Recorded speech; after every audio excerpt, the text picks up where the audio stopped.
আমি আবরার ফায়াজ, বুয়েট যন্ত্র প্রকৌশল বিভাগের ৩য় বর্ষের শিক্ষার্থী। আমি আমার personal Facebook ID Abrar Fayaz থেকে গত ২৭/৫/২০২৫ তারিখে আওয়ামী দুঃশাসনের সময়ের একটি বিচার সংক্রান্ত রায়ের ব্যাপারে ফেসবুকে একটি পোস্ট করি এবং ফেসবুকে আমার মন্তব্য নিয়ে একটি পোস্ট করি। সেই পোস্টকে কেন্দ্র করে এক শ্রেণীর কুচক্রী মহল আমার ভাই আবরার ফাহাদকে জড়িয়ে অনলাইনে অযাচিত মন্তব্য করেছে এবং আমার পরিবারকে জড়িয়ে কুৎসিত গালাগালিতে লিপ্ত হয়েছে। শহীদ হওয়ার দীর্ঘ সময় পরেও আবরার ফাহাদ ভাইকে আবারও ফ্যাসিবাদী কায়দায় ট্যাগিংয়ের শিকার করা হচ্ছে এবং একই সাথে শহীদ আবরার ফাহাদের নৃশংস হত্যার বৈধতা উৎপাদনের চেষ্টা করা হচ্ছে।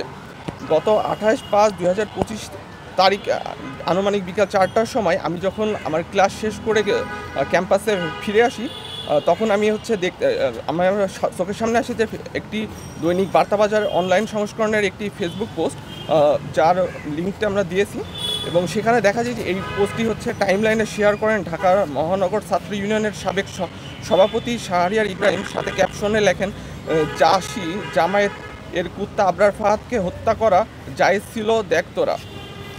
এবং তো পোস্টের কমেন্ট বক্সে জনৈক ব্যক্তি, মূলত বার্তাবাজারের পোস্টটির কমেন্ট বক্সে নওয়াজ হোসাইন ফারদিন নামক এক ব্যক্তি কমেন্ট করে লেখেন, ভাই গেছে যে পথে সেও এইটুকুই, যা বুয়েট শিক্ষার্থী ও আবরার ফাহাদের ছোট ভাই হিসেবে আমার নিকট অত্যন্ত অযাচিত, আপত্তিকর ও হুমকি স্বরূপ বলে বিবেচিত হয়। একই সাথে আমাকে ও আমার পরিবারকে জড়িয়ে অনলাইনে প্রাণনাশের হুমকি দেওয়া হচ্ছে। আমি এই সকল বিষয়ে অত্যন্ত উদ্বেগজনক পরিস্থিতির মধ্য দিয়ে যাচ্ছি এবং আমি ও আমার পরিবারের নিরাপত্তা নিয়ে আশঙ্কায় আছি। এই জন্যই মূলত আজকে আমরা একটা জেনারেল ডায়েরি করেছি শাহবাগ থানায়। বাকি যারা ছিল তাদেরকে কাউকে আপনারা সম্পর্ক করেছেন কিনা, বা যারা কমেন্টস করেছে তারা কারা? ওখানে তো আরও অনেকগুলো কমেন্টস আসছে। না, আসলে এই ক্ষেত্রে আমাদের পক্ষে তো মূলত আমি যখন জিনিসটা অলরেডি দেখছি, দেখার কিছুক্ষণ পরে আমার যেহেতু সারাদিন ল্যাব ছিল, আমি চাই ফার্স্টে এটা ইনিশিয়ালি দেখার পরে আমি কিছুক্ষণ পরেই দেখা গেছে যে রাতের দিকে আমি টাইম পেয়েছি, তখন দেখছি যে আস্তে আস্তে পোস্টগুলো তারা হয়তো অনেকে ডিলিট করেছে। আর সবার পরিচয় তো ওখানে অনেক কমেন্ট ছিল, অনেকে শেয়ার করছে, পার্সোনাল আইডি থেকেও করছে। তো সেই ক্ষেত্রে তো আমার পক্ষে সবার পরিচয় জানা সম্ভব না। আমরা দেখলাম যে ঢাকা মহানগর উত্তর ছাত্র ইউনিয়ন সভাপতির পরিচয় একজন আপনার এই পোস্টটা করেছিল, তার নামে কি আপনি কোনো পদক্ষেপ নিয়েছিলেন? আমরা মূলত এখানে দুইজনের পোস্টের কথা উল্লেখ করছি এবং জিডি করছি। এখানে একজন ঢাকা মহানগর ছাত্র ইউনিয়নের সাবেক সভাপতি শাহরিয়ার ইব্রাহিম, আরেকজন একজন কমেন্ট করেছিল নওয়াজ হোসাইন ফারদিন। এটা উনি আরেকজনের পোস্টে কমেন্ট করছিল, শেয়ার দেওয়া, সেইখান থেকে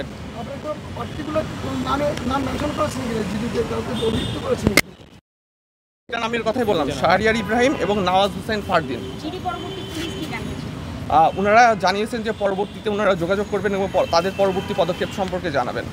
এই ঘটনায় আপনি আতঙ্কিত কিনা, বা না, এটা তো অবশ্যই আতঙ্কিত হওয়ার মতো বিষয় না। এখানে মূলত আশঙ্কার বিষয়টা আপনার যে ৬ বছর আগে মেরে ফেলা হয়েছে অলরেডি, তার জন্য তার হত্যাকাণ্ডের জন্য ২০ জনের ফাঁসির রায় আছে। তারপরেও যদি তার হত্যাকাণ্ডকে বৈধতা দেওয়ার চেষ্টা করা হয়, আমি শুধুমাত্র আমার একটা ফেসবুক পোস্টের কারণে আমার ভাইয়ের হত্যাকাণ্ড কীভাবে বৈধ হইতে পারে, আমার মাথায় জিনিসটা কোনোভাবে আসে নাই। তো আবার একই সাথে সেখানে এরাও বলছে যে না, যে ওর ভাই যেই পথে গেছে আমিও সেই পথে যাব, অথচ এই টাইপের জাস্ট আমি একটা ফেসবুকে একটা মন্তব্য করছি। আমি তো এখন আমার তো ব্যক্তিগত জায়গায় আমি ফেসবুকে যদি একটা মন্তব্য করার জন্য কি আমার ভাইকে হত্যা করা কীভাবে জায়েজ হয়, বা আমাকে কেন ওইভাবে মারা হবে, এটা তো কোনোভাবেই আমার মাথায় আসে না। এটা সম্পূর্ণ একটা বড় কর্মকাণ্ড বলে মনে হয়েছে। ওই ব্যক্তি বা ওই রাজনৈতিক দল সংশ্লিষ্ট কারোর সাথে কি আপনার কথা হয়েছে?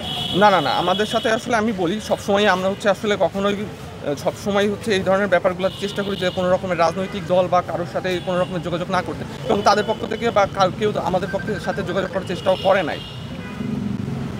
আপনি এখন কি প্রত্যাশা করছেন? এখন মূলত দেখেন যে আবরার ফাহাদের মতো যে অতি শীঘ্রই কয়েকদিন আগে স্বাধীনতা পদক পেয়েছে এবং যার হত্যাকাণ্ড খুবই আলোচিত একটা ঘটনা, এবং আমাদের যে বর্তমান যে প্রেক্ষাপট সেটাতেও অনেক এই ঘটনাটার অনেক প্রভাব ছিল।